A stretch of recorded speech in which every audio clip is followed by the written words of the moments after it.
Hello and welcome to this week's BizSmart Lunch and Learn webinar. Our weekly webinars are aimed to provide advice and share knowledge amongst business owners.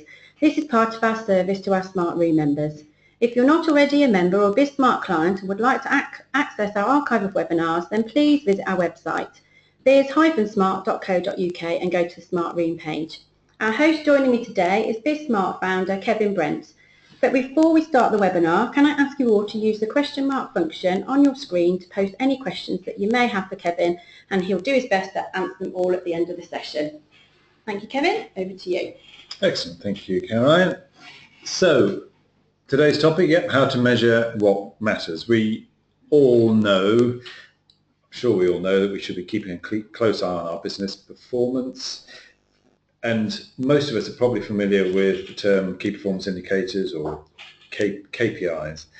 But exactly what should we be looking to measure, and how do we strike that right balance between getting bogged down in measuring too much, but equally, alternatively, not measuring enough? So those are some of the things that I'm going to talk about today.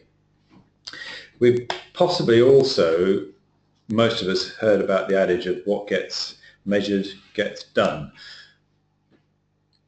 But we also know that we can't do everything. So almost by definition, we can't measure everything, or we shouldn't measure everything.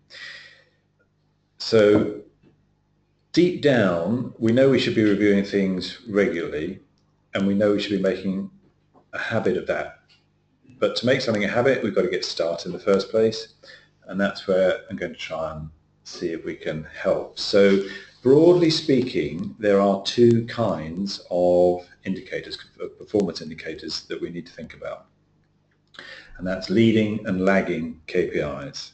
So lagging KPIs, pretty much as it says on the tin, are the measures that lag behind. So they're the results that we measure looking back over a previous period. It might be over the last month, it might be over the last quarter, the last 6 months, the last year, but we're looking back. So typically things like your annual accounts or your monthly sales figures, they would be lagging KPIs. So they've already happened.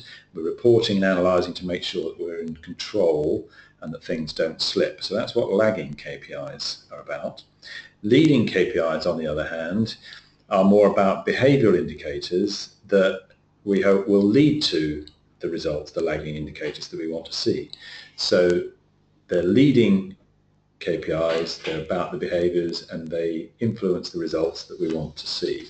And arguably, from terms of scaling up a business, they're just as important, if not perhaps even more important than the lagging KPIs. Certainly if we want to change things, then it's the leading KPIs that we need to be looking at. So all sounds a bit complex. I'm going to try and bring it back to some examples, and I'm going to use non-business examples. So I'm going to use some racing. Some of you know that I quite enjoy that as a hobby. But if you think about you're driving your race car around a track, you're trying to get faster and faster. So we might be trying to improve our qualifying lap time.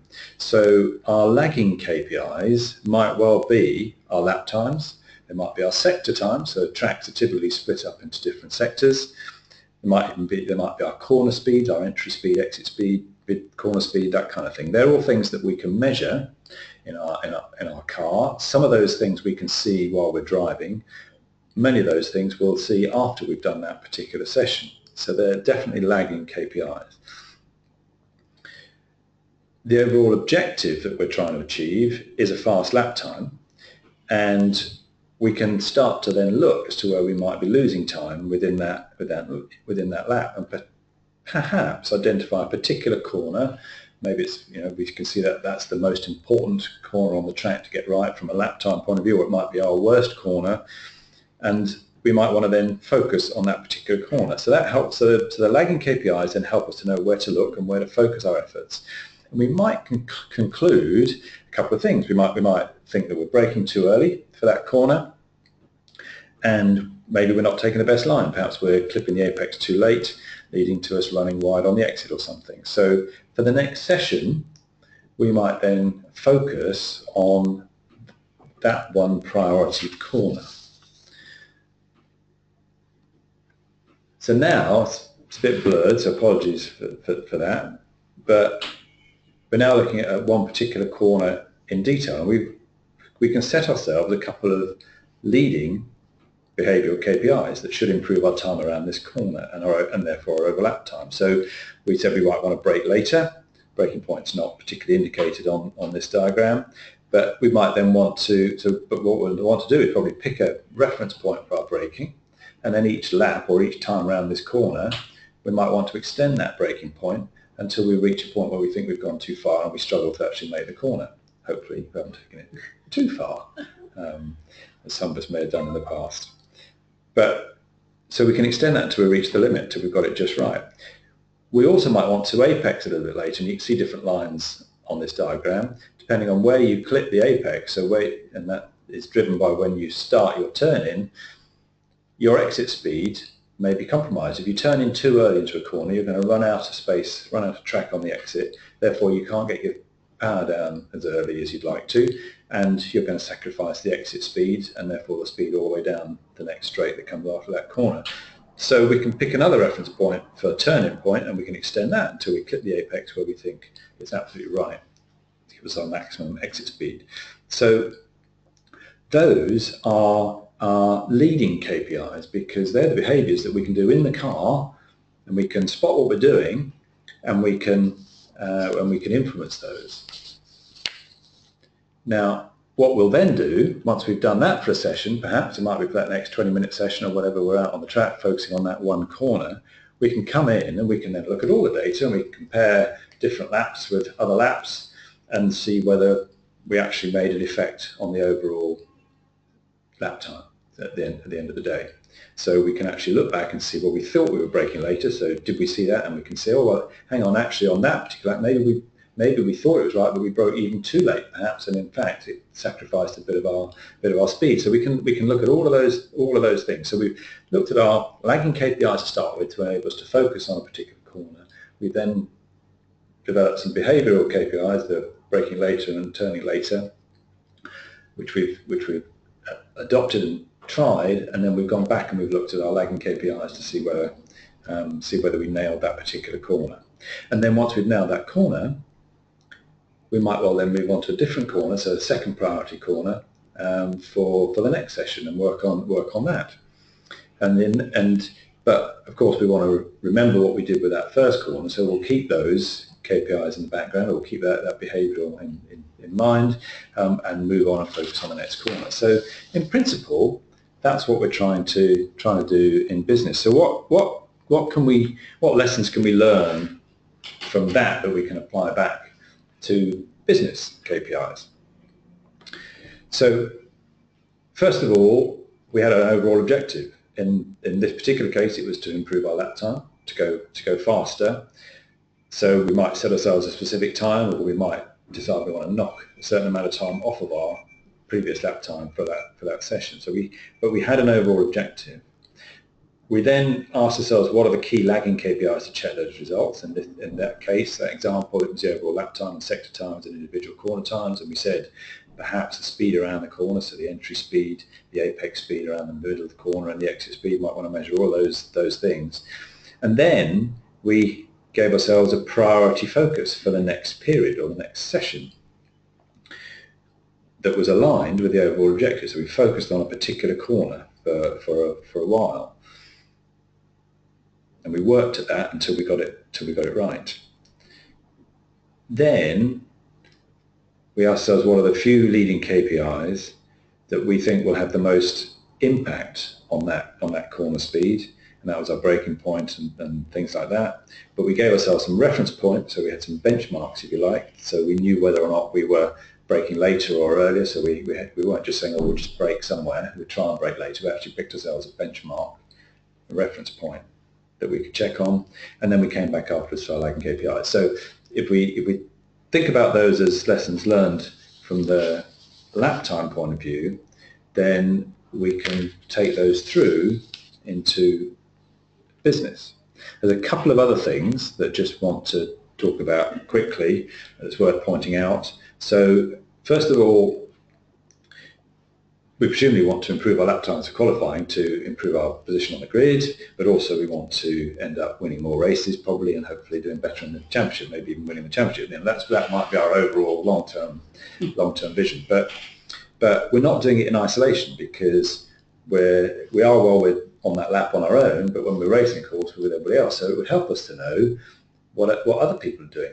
So if we can access information from competitors as to how fast they're doing their lap times, then we can set ourselves some targets as to whether we think we want to be number 1 on the grid or number 5 on the grid, or where we think we can do, so we can benchmark ourselves against other people. Equally, if we're working with teammates, if we've actually got other racers that we're in the team with, then if somebody's doing particularly well, or maybe they've nailed a particular corner that we're struggling with, then of course we can hopefully look at their data a bit or talk to them about how they managed to do that, and we might learn a few indicators.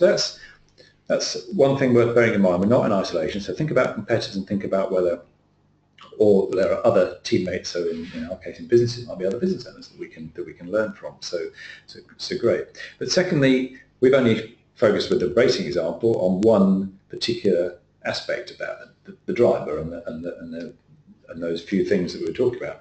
Of course, there's a whole host of other things that go into a fast lap time that we need to think about, and it's the same with business. But if we take the car again, there's the performance of the engine, the power of the engine itself, the performance of the brakes, how good is the braking system, the handling of the car. So all the geometry side of things that you would do with the setups with the car will all influence it. So you need to start. You can't just think about one aspect. You've got to have measures for lots of different areas of the business, and I'll come on to that in a moment. And then the other thing is that we've talked about improvement that we're trying to do, but of course there are some basic things that we need to make sure we've got right with the car before we even go out for each session. It's all very well braking lane, whatever else, but if we run out of petrol halfway around, that's not going to do us much good. So there's some general maintenance things that we need to do. So it might well be things like making sure we've got the fluids right, so whether it be the fuel, the brake fluid, we might want to make sure that we would want to make sure we've got tyre pressures and treads, etc., etc. So just like in a car, but also in a business, we've got some maintenance type things that we need to look at. So if we translate that to business, then I'm going to propose to you a little framework that will help you to do this. So if you look along the left-hand side, you turn your head on the side, you can see the goal of the KPI, and we're looking at whether it's maintenance or just good practice, or whether it's improvement. So what's the aim of those KPIs? But across the top, we've got what I referred to before about the leading and the lagging type KPIs, and you could start to think about how you could, from a business perspective, put some measures within these. So very simply, you could start to fill these boxes in. But what we're looking at here in the improvement leading box are behaviours that will help us improve the business to reach our goals, and those are the brake later and turn later in terms of the corners in the racing example. In the lagging side, still on improvement, we're looking at these are the results, because we said lagging about results that will show whether or not we've actually done well against our goals or targets. So did we improve our overall lap speed, and what were the sector times and that kind of thing. If we then look at the maintenance side, then the leading behaviours for the maintenance will be the behaviours that will keep the business running well. So it might be in the car example again, it might be a behavioural thing would be make sure we carry out post and pre-race vehicle checks, and we're looking for a key number of things. And then the lagging results will be, again, will show whether or not the business is running well. So what are the tyre pressures that we're looking for, and that kind of thing. We might be measuring the tyre pressures hot once they come in off the track after the circuit, that kind of thing. So that's a pretty simple framework to start to think about putting your KPIs in. So when I go through some of the rest of it, just keep this in mind, because we want to try and keep it simple. And even if we just put a few things in each of these boxes, for most of us that will be a start. But certainly for the improvement side of things, so let's look at those improvement goals, the improvement KPIs first, in terms of achieving our plan. So we need an overall objective and a plan. So if you haven't done your plan, you can't set yourself some improvement goals without that. If we don't know that we want to get a certain lap time, then we can't really go after it. We'll just be fishing in the dark, or whatever the right expression is. I think that was close to the right expression.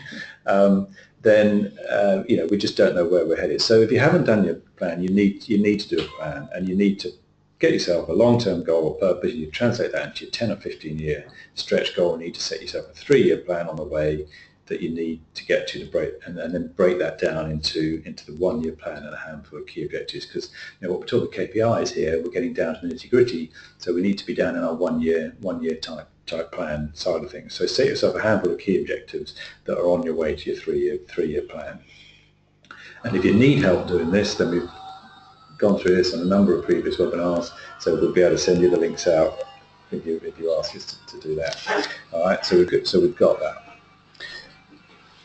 So now you've done that, you've got a handful of objectives for the year. So then you want to ask yourself a couple of questions. So if those are our objectives, how do I know if I've achieved these? How do I know if I've had a good year? And how do I know, effectively, in the car example, if I am going faster?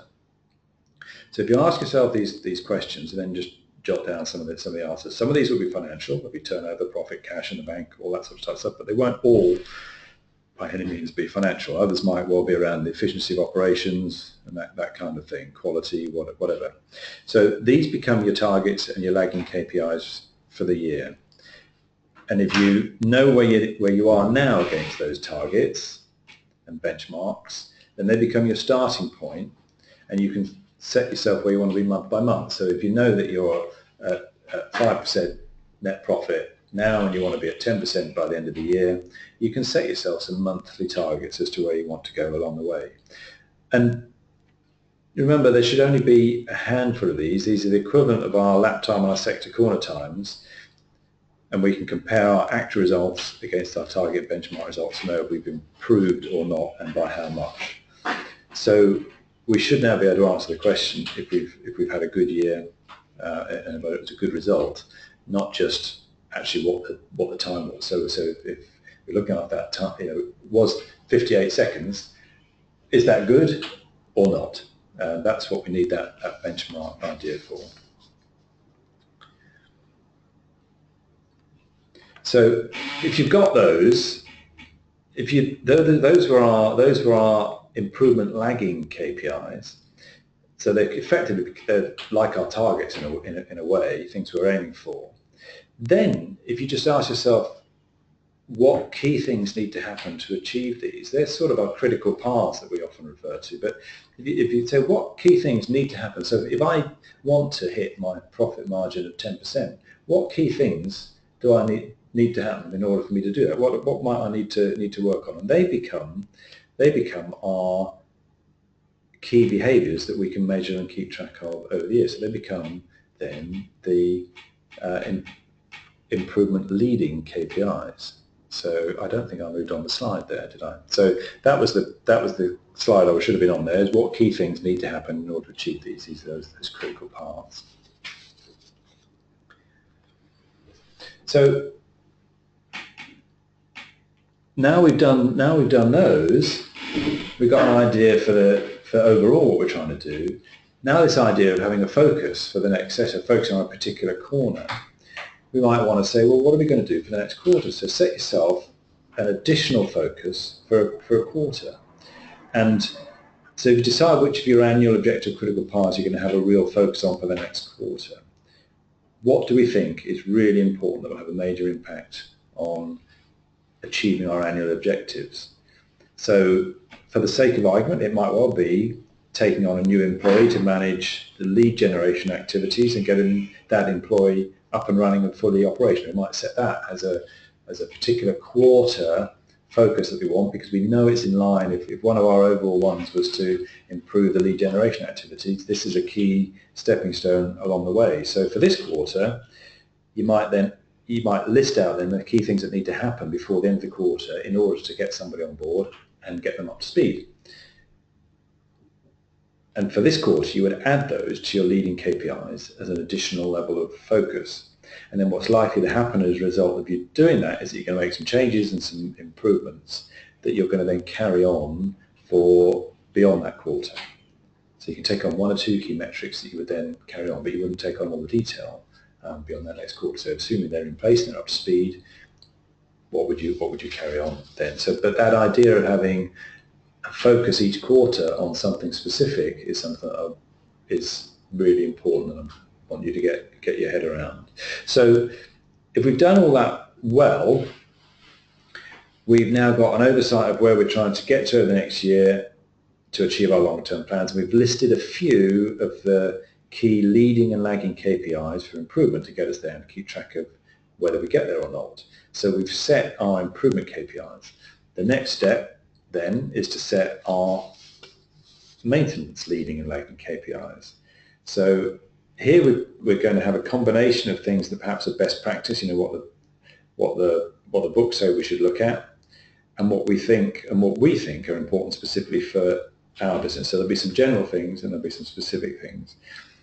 And you know, different sectors, different types of businesses, there will be some things that are not relevant in other businesses or that are specific to your business area. So how do we go about setting some of those?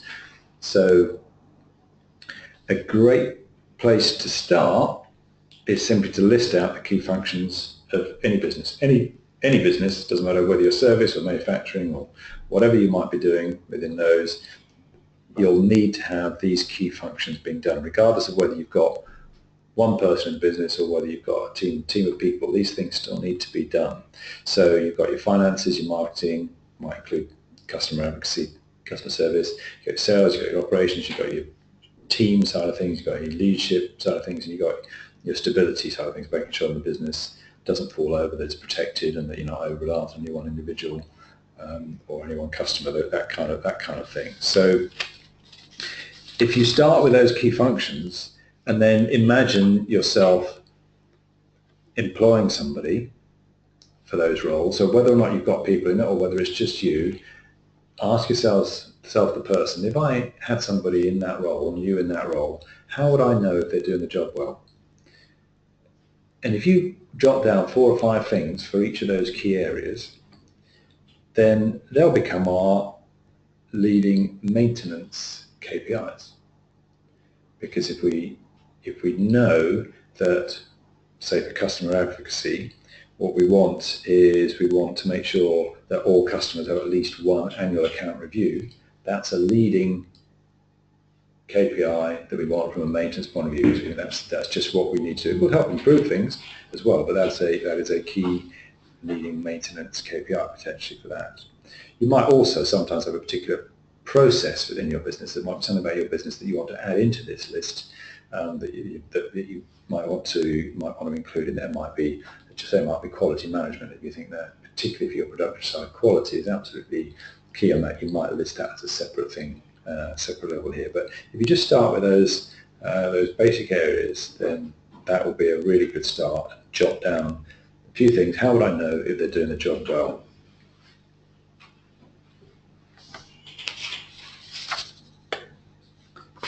And if you,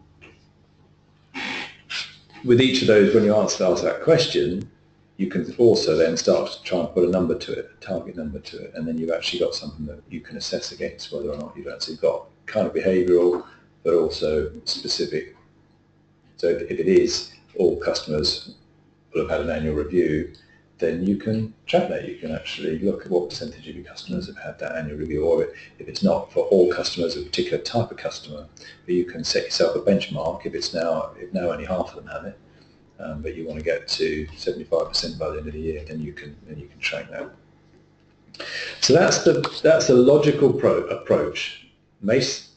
Don't get too bogged down in detail. Just think back to those 4 boxes. Keep it simple. Get back to the racing analogy as to what you're trying to get after here. Now, some of us will find that a really easy and logical, and that will work well with the way we think. Others will not find that so straightforward, and the trick of whoever is to get started with this. And we could spend forever sitting at our desk and jotting these things down and never actually implementing or doing anything about it. So we found a really good way to get started is to set yourself a monthly 2 to 3 hour session. Even if you're on your own in your business, but certainly if you've got people working with you, get your senior team together, and if you're not doing it already, run through an agenda along these lines. So the whiffle, by the way, just what I feel like expressing is a good thing to just get stuff out at the beginning, just in case there's something overriding that really needs to be talked about. But the bulk of the meeting here starts at number 3. And if you follow this process down, even if you haven't got any of the numbers to hand for that first meeting, you will be starting to ask yourself the questions that will mean the next time around you will have the numbers, or you should do, or maybe you'll find things in between. But you start number 3 on this list. That's that quarterly focus review. So what are we going to focus on this quarter? As a whole business, as a team, what's the key focus that we're going to work on? So if you've been working on it, if you've set it already and this is month 2 or something, then you're going to review where you are with that. If this is the end of the quarter or the first time you've done this, you're going to be working out what it is that you're going to focus on this quarter that is aligned with your annual objectives, where you're trying to get to. And then number 4 here, point 4, that's where we look at the key performance indicators review. So what we're going to do then is we're going to look at those 7 key areas, and we're just going to say, okay, let's have a look at the finances. Let's have a look. What do we think is important that we should be measuring with the finances? Almost certainly going to be able to look at the profit and loss statement and cash flow. But let's have a look at those. Apologies if you've got a bit of background noise. I think we've got somebody drilling in the background. But ask yourself those questions and then go through sales. Okay, what's important that we're looking at from the sales point of view, for the marketing, the operations, team planning, stability, just like I said earlier. But go through this as an agenda. Then you might well pick out in number 5 a key process to review. So if you've got particular processes that drive your business, you might want to pick one to work on for an improvement.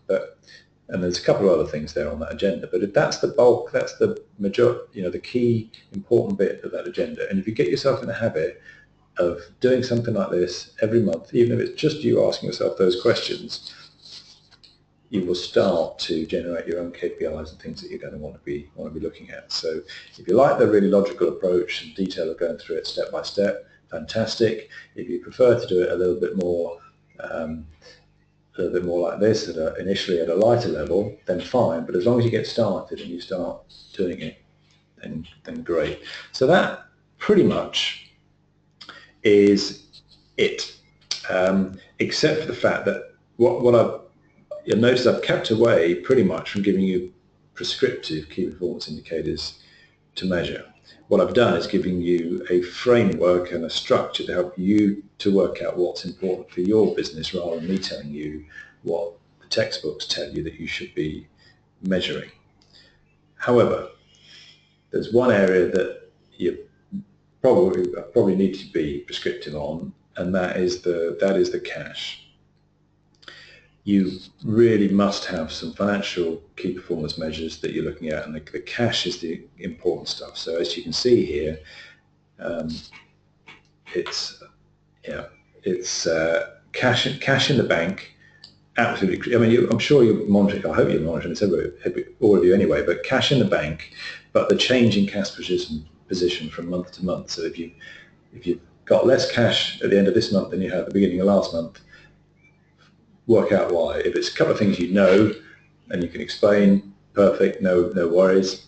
But if it's stuff that you weren't so aware of, just keep track of it. Also look at money owed to the business, so what's outstanding in terms of invoices that people haven't paid you for, and also look at what the business owes, so what is outstanding from what you owe point of view, and don't forget VAT and tax and things like that within that. So the cash and the cash side of things, you really should have these as key performance indicators in there that you're checking at least on a monthly basis.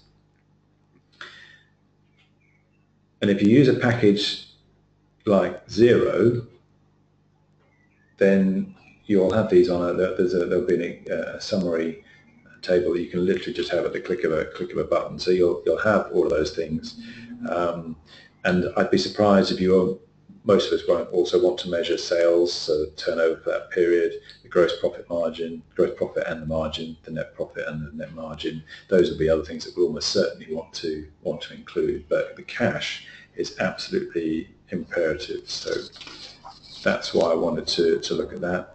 And even if you don't have something like Xero, it's really simple to do. Obviously, from online banking or whatever banking you use, you need to be responsible for the cash side. Don't rely on your accountant or your bookkeeper to tell you. You need to take responsibility and manage that cash. At the end of the day, it's your cash. So there we go. Key performance indicators can be a complex area. People talk about them all the time. You won't find very much detail about, other than lists of KPIs. You won't find very much detail about how to structure it, and how to framework, and how to decide what you should be looking at that's important for your business. So I hope that has given you a little bit of a framework and a structure to help you to keep it simple. We do have a KPI sheet for those 7 key areas with some suggested, largely maintenance, but some leading KPIs within that as well. So if any of you would like that, then just email Caroline, and Caroline will be able to send it out to you afterwards. So that's that. Have we had any questions in? Great, let's have a look, see if there's any questions come through for you. Yeah, the first one you've had from Philip, and he asks, how do I set my leading KPIs for lead generation, for example? Okay, well let's take lead generation. That's good question. So a lot of the leading KPIs, and particularly for something like marketing, you need to sit down first and work out what it is that you want to do. So if you've decided that you want to achieve a certain number of new customers per month, you've got to work out what your lead generation plan is, and that will define your key performance indicators for you. So if you have decided that your lead generation process is, for example, to identify 10 target businesses, prospects each week, that's the first step. If the next step is then to mail out something to those 10, then the next step is to follow up, telephone call, the next step is to meet, then you can set you've got a process then that you've got, and you can set some measures on it that you can look at. So, but you need to do that little bit of work first before you can define your KPI for that. So I hope that answers your question, Philip. Okay, thank you. Your next one is from Sarah. She asks, I'm not sure I understand stability. What do you mean by that? Okay, so yeah, stability was the last one, wasn't it, on that list of things that we added. So typically what we mean a BizSmart by stability is a few different things. The first is the protection of the business. So have we got all of the IP, the legislation requirements, have we got NDAs, we've got key man insurance, so the sort of things that you would typically count as business protection from a stability point of view. So that's one aspect to it.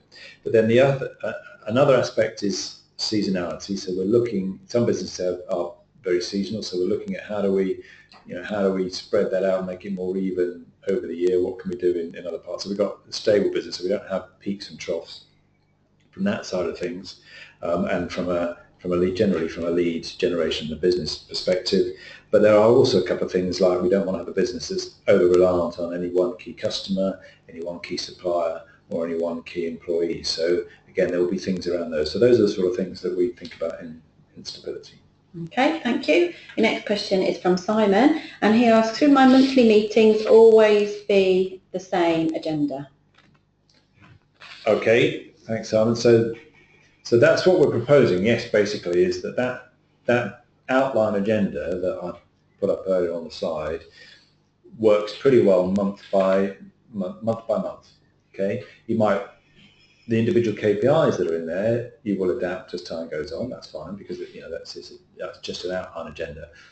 What you might do though is once a quarter, you might slightly tweak that agenda to focus more on the quarterly focus and identify the next priority for the quarter. So your quarterly meeting might be just a little bit different with a bit more emphasis on that. And equally, ideally, once a year at least, but say once a year, you would have more of a planning exercise and define all the things that I was talking about from where you're trying to get to at the end of the year, you would have that session once a year. So that basic structure, yes, every month, but you might add to it effectively on quarters and just add a couple of extra little things on a quarter to focus for the planning for that quarter, and annually to do your full annual plan. So it will be a longer, certainly your annual planning one will be a longer session and more strategically focused.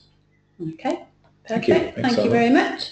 Thank you again, Kevin, for hosting today's webinar. I will be sending out a copy of the presentation and Kevin's contact details out to you all shortly, so please do email him if you have any further questions.